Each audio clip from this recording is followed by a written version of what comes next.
YCP నాయకుడు carpenter Ramana ఈరోజు ఒక మైక్రో ఫైనాన్స్ వల్ల ఒక నిండు ప్రాణం బలైపోయింది. ఇది దాదాపు 5-6 మాసాల నుంచి జరుగుతున్నటువంటి సమస్య. రమణ కూతురు చెప్పినట్లుగా చాలా రోజుల నుంచి వేధిస్తూ ఎన్నో రకాల ఇబ్బంది పడుతూ తన అల్లుడు రమణ అల్లుడు మైక్రో ఫైనాన్స్లో పనిచేస్తూ డబ్బులు వాడుకున్నాడు అని చెప్పి మీరు మామను బలవంత పెడితే రమణను బలవంత పెడితే నువ్వు నీ అల్లుడు కదా నువ్వే కట్టాలి, మీ అల్లుని అప్పంతా కట్టాలి అని చెప్పి బెదిరించడం వల్ల ఎవరికి తెలియకుండానే ఒక 5 లక్షల రూపాయలు, ఒక 3 లక్షల 8 లక్షల రూపాయలు చెల్లించినట్టుగా కూతురు చెప్తా ఉంది. గతంలో ఈ యొక్క మైక్రో ఫైనాన్స్ వ్యాపారస్తులు ఇక్కడ బాగా తిరుగుతూ ఉన్నారు ఆత్మకూరు పట్టణంలో. ఈ మైక్రో ఫైనాన్స్ వల్ల ఎన్నో ప్రాణాలు ఇప్పటికే గాలిలో కలిసిపోతూ ఉన్నాయి.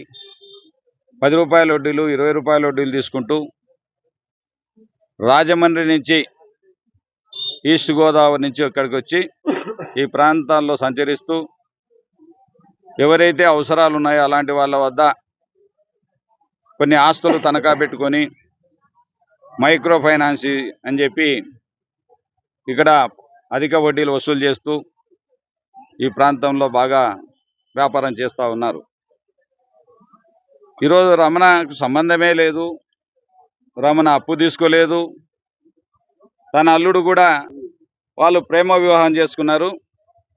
ప్రేమ వివాహం చేసుకున్నా తప్పదు కాబట్టి తల్లికి తండ్రి తప్పదు కాబట్టి మళ్ళీ వాళ్ళని చేరదీయడం జరిగింది. ఆ మైక్రో ఫైనాన్స్లో పనిచేస్తూ డబ్బు వాడుకున్న విషయం వీళ్ళకి అసలు విషయమే తెలియదు. దాదాపుగా 40 లక్షలని 50 లక్షలని చెప్పి చాలాసార్లు బెదిరించడం జరుగుతూ ఉంది. అయినా వీళ్ళ శక్తి, వీళ్ళ ఆస్తి అంతా అమ్మినా కూడా ఆ పరిస్థితి లేదు. రమణ ఆస్తి అమ్మినా కూడా అతనేమో అల్లుడేమో ఏం పేరమ్మా గంగాధర్, అల్లుని పేరు, అబ్బాయి అప్పు చేసిన అబ్బాయి పేరు గంగాధర్. ఆ అబ్బాయి ఏమో కనపడకుండా పారిపోవడం జరిగింది. ఇక్కడేమో ఇంటి వద్ద వాళ్ళ అనుచరులు వచ్చేసి భయభ్రాంతులకు గురి చేసి ఇక్కడనే కూర్చొని నిన్ను చంపుతాం, నీ అల్లుని చంపుతాం అని చెప్పి ఎన్నో రకాలుగా బెదిరించడం వల్ల వాళ్ళు గతి లేని పరిస్థితుల్లో, విధి లేని పరిస్థితుల్లో రమణ కూతురు భార్య నంద్యాలకు వచ్చి నీతో మాట్లాడాలన్నా అంటే అప్పటికి రమ్మని చెప్పడం, నేను అప్పటికే నాకు గుర్తులేక కర్నూలుకి వెళ్ళడం వల్ల మళ్ళీ అమ్మా దేని గురించి అని అడిగితే ఇట్లా ఫైనాన్స్ గురించి మాట్లాడాలని చెప్తే, అమ్మా నేను ఎట్లా కర్నూలు పోతా ఉన్నా, డిఐజీ దగ్గరికి రండి, నేను అక్కడ ఆగుతాను అని చెప్పి వాళ్ళను డిఐజీ దగ్గరికి తీసుకెళ్లడం, వాళ్ళందరినీ కూడా ఎదురుగా నిలబెట్టి మాట్లాడించడం కూడా జరిగింది. డిఐజీ గారికి ఒకటే చెప్పాం, సార్ వీళ్ళు ఏం స్థితిమంతులు కాదు, ఆస్తిపరులు కాదు. ఇతను రమణ అనే వ్యక్తి అప్పు చేసింది లేదు, అల్లుడేమో కనపడకుండా పారిపోయినాడు, కూతురేమో ప్రేమ వివాహం చేసుకుంది. తనకు ఇష్టం లేకపోయినా కూతురు కోసం అని చెప్పి ఎంతో కొంత డబ్బు బలవంతం చేస్తే కొంత డబ్బులు చెల్లించడం జరిగింది.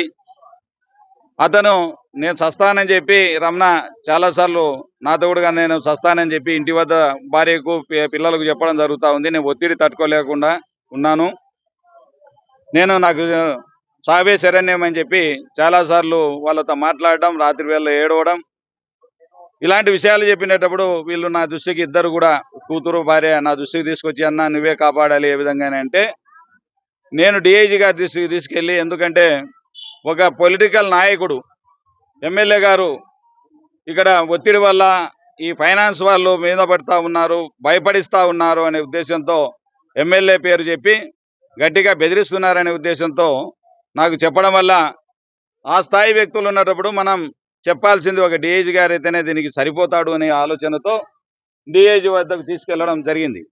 డిఐజీ గారు క్షుణ్ణంగా చెప్పాడు, నా ఎదురుగానే వాళ్ళ ముందరనే వెంటనే ఫోన్ తీసుకొని డిఎస్పీ గారికి ఫోన్ చేసి, అయ్యా వీళ్ళు పేదవాళ్ళు, వాళ్ళ దగ్గర ఏముందని వాడు అల్లుడుగాడు ఏదో మోసం చేసిపోతే మామకేం సంబంధం, మామని ఇబ్బంది పెట్టాక వాళ్ళు ఇష్టమై ఏదన్నా కడితే ఎంతో కొంత కడితే కట్టిన కాడి కట్టించుకోండి, మీరు అనవసరంగా బలవంతం చేయగానే మనం ఎందుకు నెత్తి మీద తెచ్చుకోవాలా, వద్దు అని చెప్పాడు. డిఎస్పీ గారికి క్లియర్ ఇన్స్ట్రక్షన్స్ ఇచ్చాడు. మా ముందనే చెప్పాడు, వీళ్ళ ముందనే. ఈ రోజు ఎందుకంటే వాళ్ళని మాట్లాడడానికి మేము లేదు. ఎందుకంటే ఏఎస్పీ గారు మీరేం మాత్రం కొట్టొద్దు, మనకు సంబంధం లేదు, ఇస్తే వాళ్ళని కూర్చోబెట్టుకొని మాట్లాడుకొని ఇవ్వండి, లేకపోతే అయినా వదిలేసేయండి అని చెప్పాడు ఆయన. డిఐజీ గారు క్లియర్గా ఇన్స్ట్రక్షన్స్ ఇచ్చారు. దాన్ని చెప్పిన తర్వాత డిఎస్పీ గారితో కూడా నేను మాట్లాడాను. అన్నా నువ్వు ఒకసారి వాళ్ళని పంపిస్తే వాళ్ళు కూర్చొని మాట్లాడుకుంటారు, ఒకసారి ఆ అబ్బాయిని పంపించన్నా అంటే, అమ్మాయికి చెప్పి నేను, అమ్మా నీ భర్త ఎక్కడన్నాడో రమ్మని చెప్పి, ఏదైనా కొడితే నేను ఉన్నాను, మీకు ఎలాంటి భయం లేదని చెప్పి నేను చెప్పడం వల్ల ఆ భర్తను కూడా పిలిపించడం జరిగింది. ఆ భర్తను పిలిపించి పెడతా ఉంటే ఎంతసేపు ఉన్నా వీళ్ళు రికమెండేషన్లతో బెదిరించుకుంటా, ఎంతసేపు ఉన్నా మా వెనక ఇంత వాళ్ళు ఉన్నారని చెప్పి ఆ హరి వెంకట కృష్ణారెడ్డి అనే వ్యక్తి అనపర్తి, దాదాపు తూర్పుగోదావరి జిల్లా, అక్కడని మా దృష్టికి వస్తా ఉన్నాయి. ఈరోజు పోలీసులను కూడా మేము అనుమానించాల్సిన అవసరం వస్తూ ఉంది.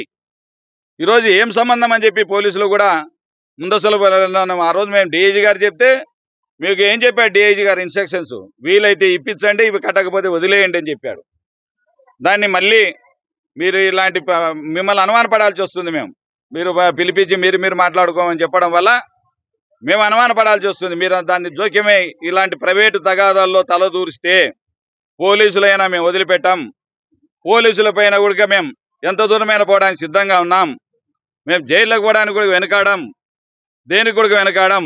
దయచేసి పోలీసులను విన్నవిస్తా ఉన్నా, మీరు ఎక్కడే కానీ ఈ ప్రాంతంలో ఏ యొక్క ఇలాంటి కేసులు జరిగితే ఇప్పటికే చాలా మంది భయభ్రాంతులకు గురవుతూ, ఆ రోజు కుటుంబ పరిస్థితులు బాగోలేక ఈ మైక్రో ఫైనాన్స్ వల్ల బారిన పడి ఎంతో మంది ప్రాణాలు కోల్పోతా ఉన్నారు.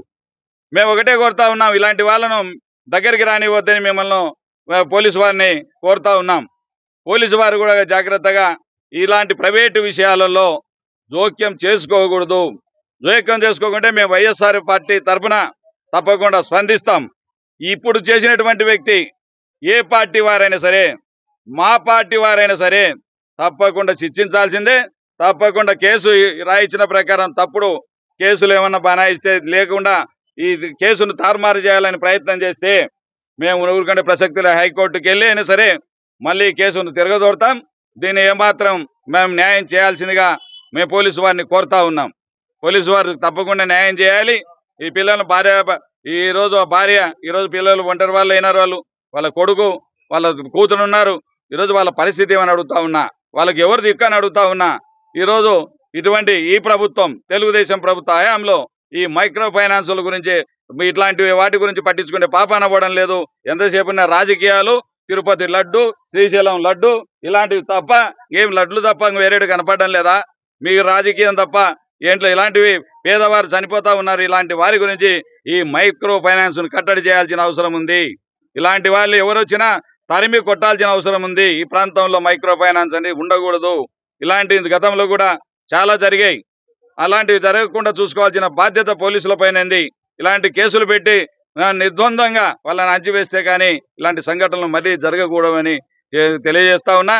ఇలాంటి మళ్ళీ జరిగితే ఈ పిల్లల భవిష్యత్తు మళ్ళీ వాళ్ళు డబ్బులు అడిగినా, ఇంకొకటి అడిగినా, వాళ్ళు హరి వెంకట కృష్ణారెడ్డిని కాదు, వెంకట కృష్ణారెడ్డికి ఎవరైతే మద్దతు ఇస్తున్నారో వాళ్ళపైన కేసులు పెడతాం.